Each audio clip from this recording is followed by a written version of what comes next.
প্রথমবারের মতো কান চলচ্চিত্র উৎসবে অংশ নিচ্ছেন আলিয়া ভাট। ৭৮তম কান চলচ্চিত্র উৎসবে দেখা যাবে এই বলিউড তারকাকে।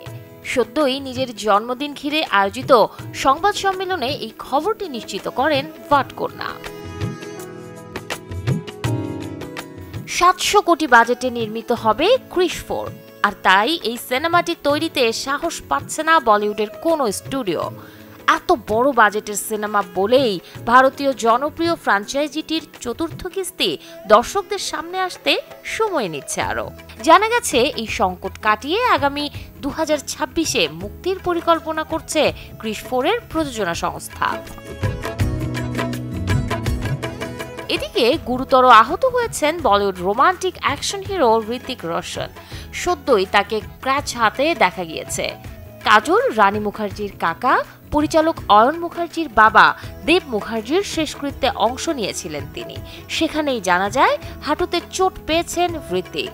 মূলত ওয়ার টুর গানে নাচের মহড়াতে এমন আঘাত পান বলিউডের এই গ্রিক গড।